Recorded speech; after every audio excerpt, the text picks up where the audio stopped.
Assalamualaikum warahmatullahi wabarakatuh. Selamat datang kembali di my YouTube channel. Terima kasih kepada teman-teman yang telah subscribe channel ini. Kepada 59 subscriber, I'm so happy. Karena sebenarnya alasan saya membuat YouTube channel ini sebenarnya sebagai wadah saya untuk menyampaikan ide, gagasan, dan hal-hal yang mungkin bagi saya meresahkan. Karena di negeri ini banyak sekali hal yang menurut saya sangat meresahkan. Sebagai seorang guru, saya fokusnya di isu pendidikan, pendidikan seksual, isu parenting, pengasuhan, dan banyak sekali PR kita di bidang ini. Ya, karena kita akan lanjut ke one step ahead, step berikutnya ketika kita telah selesai dengan isu pendidikan kita. Jadi nggak usah bicara jauh tentang ekonomi, nggak usah bicara jauh tentang finansial, politik, tapi kita menyampingkan pendidikan di negeri ini. Maka terima kasih kepada teman-teman yang sudah subscribe dan mengikuti channel ini. Semoga saya bisa terus membahas isu-isu pendidikan dan sebagai bentuk sarana memberikan solusi yang bisa saya sampaikan. Karena sebagai warga sipil, bukan pejabat di pemerintahan tertentu, dan saya juga bukan ASN, menyampaikan solusi atas segala permasalahan itu mungkin bisa disampaikan. Bukan berarti solusinya ingin diterapkan, tidak, tapi bentuk kepedulian saya menyampaikan solusi yang ingin saya sampaikan. Jadi di video kali ini saya mau bahas tentang penilaian saya selama 5 tahun masa jabatan dari Menteri Pendidikan Nadiem Makarim. Nanti kita akan review ulang beberapa kebijakan dari Menteri Nadiem Makarim, kelebihan, kekurangannya, dan yang lainnya. Kemudian di akhir video kita akan memberikan rating 1/10 ya, berapa rating yang sangat tepat ataupun bisa kita jadikan acuan untuk Menteri Nadiem Makarim. Karena selama 5 tahun menjabat banyak hal-hal yang revolusioner, banyak hal yang positif, namun beberapa hal juga perlu dikaji ulang ataupun perlu ditingkatkan lagi. Jadi selamat menyimak video berikut ini, semoga bermanfaat. Sebelum kita rating bagaimana kinerja Menteri Nadiem Makarim selama 5 tahun terakhir, penting kita memahami beberapa problem yang ada di pendidikan kita saat ini.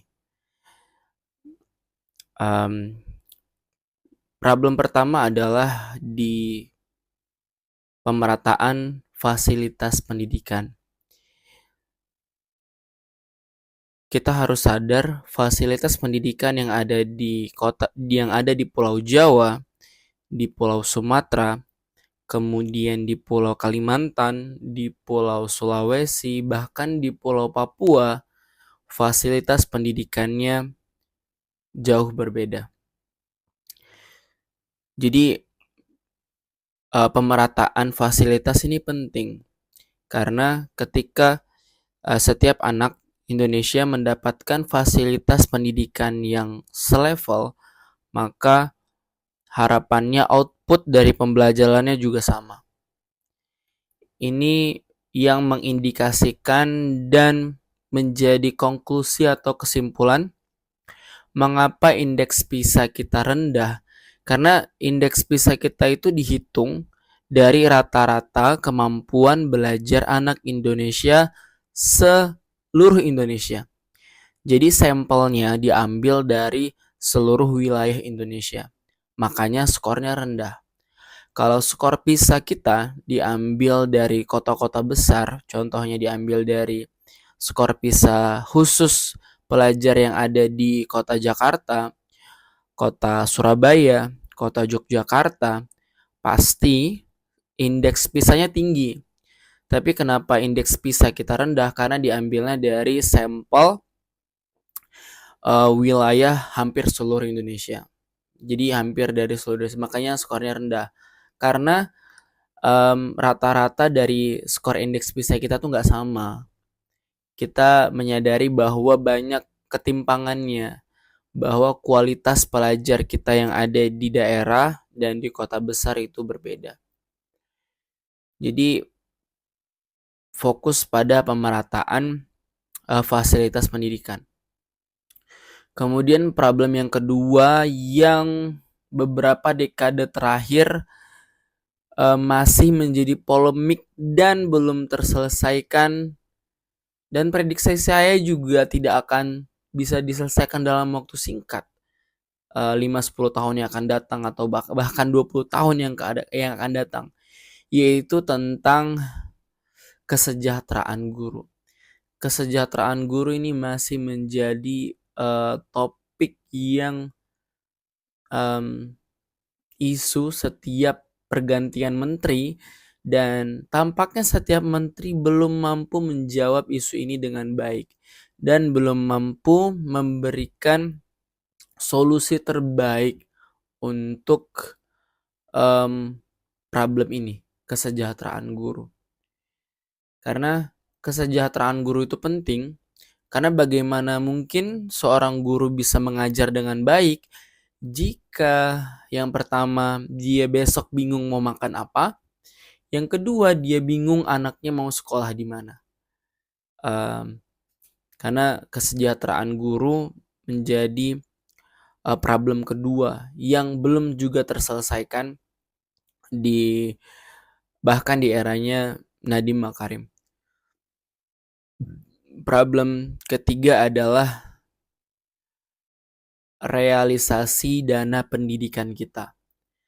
Realisasi dana pendidikan kita itu 20% diambil dari APBN.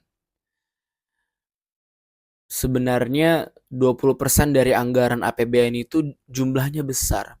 Tapi kalau kita cari tahu lagi, sebenarnya khusus untuk pendidikan atau pure untuk pendidikan itu jumlahnya tidak 20%. Atau nyaris hanya di bawah 10%. 6-8%. Kenapa demikian? Bahwa ternyata 20% dana pendidikan yang diambil dari APBN tersebut ini terbagi lagi dan digunakan untuk dana-dana kementerian yang lain. Seperti dana Kementerian Desa itu diambilnya dari dana pendidikan. Dan banyak program-program pemerintah lain yang juga diambilnya dari dana pendidikan. Artinya realisasi 20% dari anggaran APBN itu tidak sepenuhnya terwujud. Karena kalau kita hitung garis besarnya, 20% anggaran dari APBN itu seharusnya cukup untuk memberikan fasilitas pemerataan pendidikan yang layak, dan yang kedua untuk kesejahteraan guru.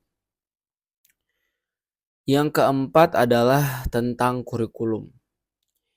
Jadi untuk kurikulum sebenarnya saya ingin bahas di video sendiri untuk bahas kurikulum, tapi di video kali ini lebih ke review secara singkat ya, bagaimana pelaksanaan kurikulum merdeka yang telah diterapkan sebagai saya seorang guru sendiri. Jadi yang saya simpulkan itu ada 4 hal yang menjadi problem kita. Mungkin kita tambah 1 ya, jadi 5. Yang menjadi problem kita adalah tujuan pendidikan. Tujuan pendidikan. Jadi kalau kita membaca undang-undang, pembukaan Undang-Undang Dasar 1945, Tujuan pendidikan kita adalah mencerdaskan kehidupan bangsa dan ikut melaksanakan ketertiban dunia. Definisi mencerdaskan kehidupan bangsa adalah pemerintah memberikan fasilitas pendidikan yang layak ke seluruh warga negara Indonesia. Nah, tujuan dari garis besar yang disampaikan oleh Undang-Undang Dasar 1945 ini harus dijelaskan lebih rinci lagi. Tujuannya seperti apa? Karena kalau kita melihat di beberapa tahun terakhir, karena tidak ada tujuan pendidikan yang terdefinisi dengan jelas, menyebabkan pendidikan kita itu tidak terlihat arahnya gitu. Pendidikan kita itu tidak terlihat arahnya. Nanti kita akan bahas secara lebih lanjut. Jadi bisa saya simpulkan ada 5 poin menjadi problem dalam pendidikan di negeri kita. Setelah itu nanti kita akan bedah apa saja yang telah dilakukan oleh Menteri Nadiem Makarim. Ketika kita memberikan penilaian, kritik kepada kinerja seseorang, kita harus melihatnya secara universal ataupun menyeluruh.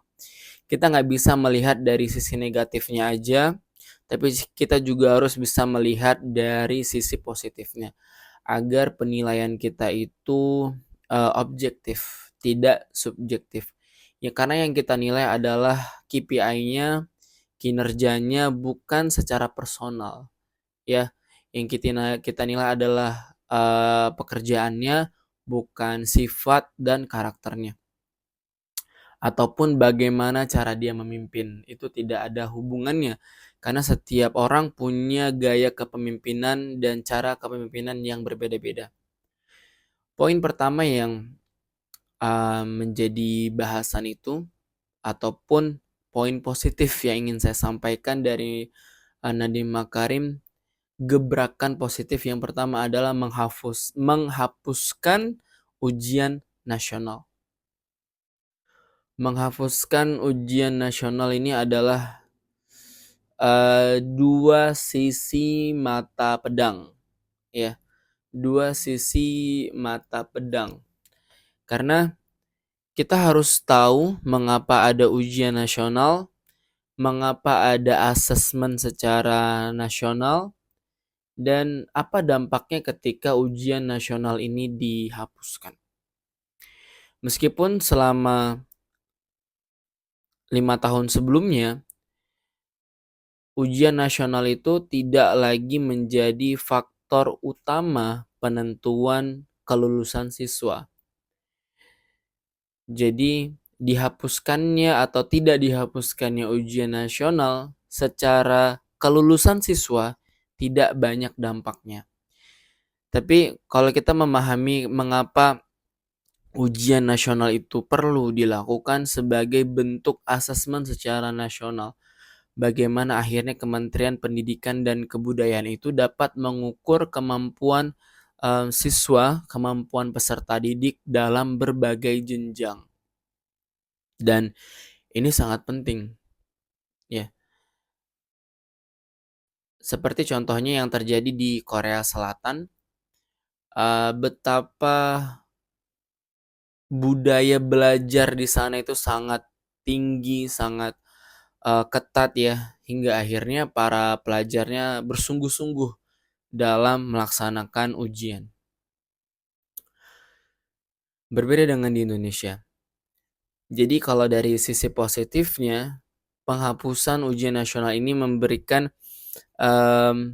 meringankan beban siswa ataupun peserta didik, tapi di sisi lain memberikan dampak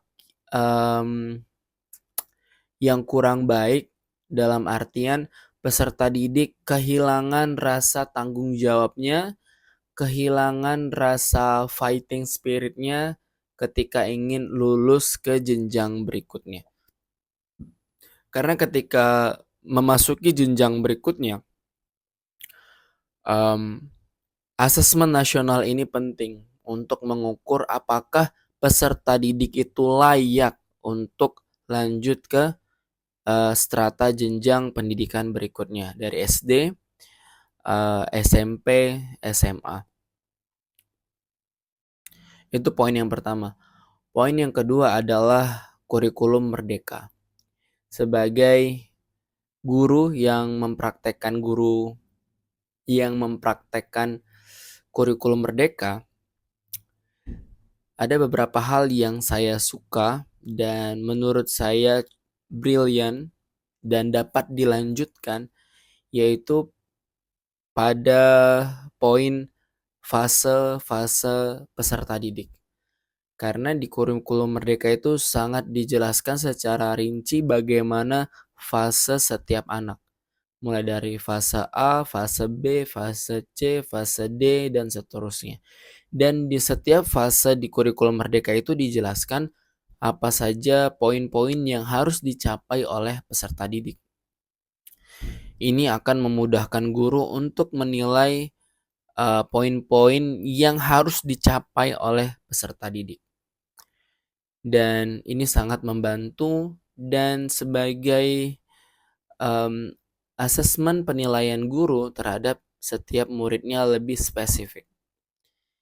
Dan fase-fase ini harus tetap dilanjutkan. Untuk kurikulum merdeka secara praktek banyak perubahan dari kurikulum 2013 atau disingkat dengan Kurtilas. Karena Kurtilas itu lebih mengedepankan pembelajaran yang connected ya, pembelajaran yang saling berhubungan. Jadi pembelajaran yang tematik dalam satu tema, kita bisa menemukan banyak pembelajaran. Ini memberikan dampak positif, siswa dapat saling menemukan koneksi setiap pembelajaran yang ada melalui proses pembelajaran tematik yang ada di kurikulum K13. Tapi di kurikulum merdeka itu sistemnya kembali dirubah secara keseluruhan. Pembelajaran itu kembali prosesnya ke detail. Jadi setiap pembelajaran memiliki targetnya masing-masing dan pembelajaran tematik ini kembali dipisah. Jadi setiap buku pelajaran memiliki topiknya masing-masing. Meskipun dari sisi positifnya, anak siswa dapat memahami pembelajaran lebih detail, tapi problemnya adalah materinya, beban pengajarannya itu lebih banyak dibandingkan dengan pembelajaran tematik. Karena anak diharuskan untuk belajar banyak hal dalam satu waktu. Kalau tematik itu anak belajar satu tema besar dan mencoba mengaitkannya dalam beberapa pembelajaran. Kalau di kurikulum merdeka belajar banyak hal dalam di waktu yang sama. Dua hal positif yang bisa saya sampaikan di periode pemerintahan dan kepemimpinan dari Nadiem Makarim. Kemudian ada beberapa gebrakan lagi yang dilakukan Menteri Nadiem Makarim di pendidikan tinggi ya, atau di perguruan tinggi. Dan di fase ini saya sangat apresiasi karena ini adalah gebrakan yang sangat baik di perguruan tinggi kita dan harapannya ini bisa terus dilanjutkan. Ada program MBKM, magang bersertifikat, studi independen, kampus mengajar, pertukaran mahasiswa merdeka, membangun desa KKN tematik, proyek kemanusiaan, riset atau penelitian, dan wirausaha. Dan poin terpenting di perkuliahan itu adalah bagaimana mahasiswa mendapatkan kesempatan untuk lebih banyak magang di beberapa perusahaan ataupun tempat dia kelak akan bekerja. Karena secara otomatis itu akan mendapatkan pengalaman kerja. Jadi ia akan mendapatkan pengalaman kerja bahkan sebelum lulus berkuliah. Karena ketika dia lulus berkuliah, dia akan diminta pengalaman kerja 1 tahun atau bahkan pengalaman kerja 3 tahun. Jadi gebrakan di perguruan tinggi menurut saya sangat baik dan harapannya bisa terus dilanjutkan di menteri berikutnya.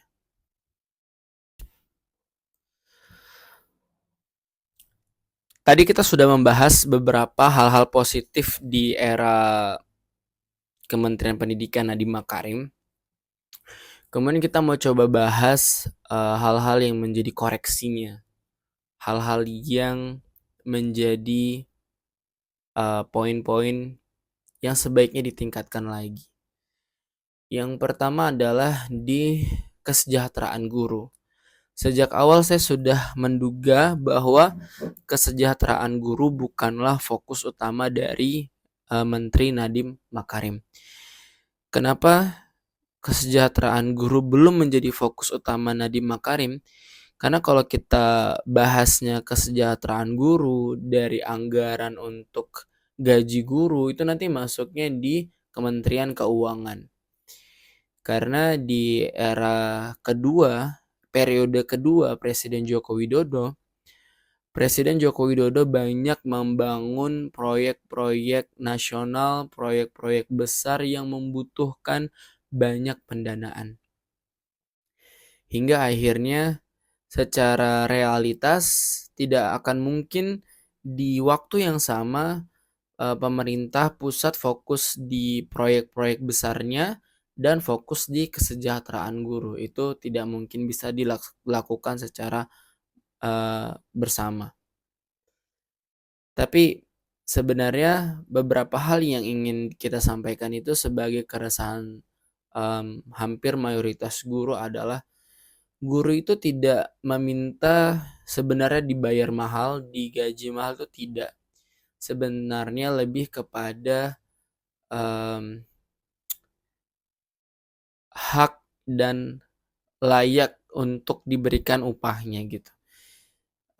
Setiap guru di berbagai daerah jika diberikan sesuai dengan UMP masing-masing wilayah itu sudah sangat luar biasa bersyukur, alhamdulillah gitu. Jika bisa diterapkan di seluruh wilayah Indonesia. Meskipun di setiap UMP provinsi itu berbeda-beda, tapi jika setiap guru mendapatkan standarisasi yang sama, UMR atau UMP di daerahnya masing-masing, itu sudah sangat membantu dan meningkatkan kesejahteraan para guru. Sebenarnya poinnya di situ. Karena di berbagai daerah banyak kita temukan saudara-saudari kita para guru yang dibayar sangat jauh dari UMR dan UMP-nya. Bahkan ada yang 250.000 per bulan, 500.000 per bulan, atau bahkan 1 juta per bulan, dan yang lainnya. Karena tugas mendeliver ilmu itu sulit, maka upah UMR atau UMP sesuai dengan wilayah masing-masing ngajar itu adalah keputusan yang paling realistis yang bisa diterapkan oleh pemerintahan berikutnya. Jadi kalau kita bahas tentang kesejahteraan guru, ini mungkin sulit untuk direalisasikan di periode Menteri Nadiem Makarim. Penilaian untuk kurikulum Merdeka. Secara format saya sangat menyukai kurikulum Merdeka karena dia memang berbasis project di mana anak diminta untuk lebih aktif dalam menyampaikan pendapatnya, anak aktif dalam belajar dan yang lainnya. Namun satu hal problem mendasar dari kurikulum merdeka yang bisa saya simpulkan adalah sosialisasi. Karena kurikulum merdeka ini sosialisasinya terkesan mendadak dan penerapannya juga terkesan mendadak. Karena kita menyadari Indonesia itu bukan hanya Pulau Jawa, tapi Indonesia itu meliputi Pulau Sumatera, Pulau Kalimantan, Pulau Sulawesi, Pulau Papua, Maluku, dan yang lainnya. Sosialisasi kurikulum itu membutuhkan waktu, ya. Penerapan kurikulum itu membutuhkan waktu.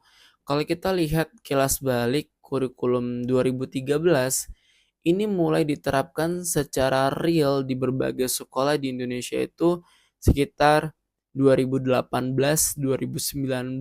Artinya setiap sekolah di hampir seluruh wilayah Indonesia membutuhkan waktu 3 sampai 5 tahun untuk bisa diterapkan secara utuh, ya. Karena ketika kita bicara tentang penerapan, kita nggak hanya bicara tentang pendidikan yang ada di Pulau Jawa, tapi meliputi di seluruh wilayah Indonesia. Jadi untuk kurikulum merdeka dibutuhkan waktu sosialisasi, dibutuhkan waktu adaptasi yang lebih lama agar tidak terkesan terburu-buru dan tergesa-gesa. Karena kita ingin kebijakan yang disampaikan oleh Kementerian Pendidikan dan Kebudayaan ini bisa diterapkan di seluruh wilayah Indonesia, tidak hanya sentralistis di Pulau Jawa saja. Baik, kita di fase akhir pemberian ratingnya ya. Kalau kita bisa memberikan penilaian secara keseluruhan, baik hal positif dan negatifnya, kita penilaian pertama itu untuk penghapusan ujian nasional. Penghapusan ujian nasional itu saya beri poin 8/10. Kemudian untuk kurikulum merdeka. Kurikulum merdeka itu saya beri nilai 6/10. Kemudian yang ketiga, kesejahteraan guru. Kesejahteraan guru 7/10. Dan jika kita bisa ambil rata-ratanya secara keseluruhan, poin yang bisa saya berikan kepada kinerja dari Menteri Nadiem Makarim adalah 7/10. Menurut saya 7/10 adalah nilai yang not bad ya, dan termasuk baik.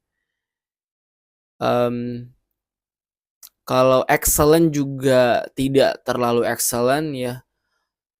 Dan alhamdulillah banyak juga hal-hal positif yang bisa diterapkan oleh Menteri Nadiem Makarim, terutama di kurikulum pendidikan di perguruan tinggi. Ini yang saya berikan apresiasi tertinggi. Dan salah satu penilaian terbesar saya adalah di perguruan tinggi. Semoga bisa tetap diterapkan di penilaian-penilaian berikutnya. Itu aja, terima kasih untuk teman-teman dan yang sudah menyimak video ini. Assalamualaikum warahmatullahi wabarakatuh.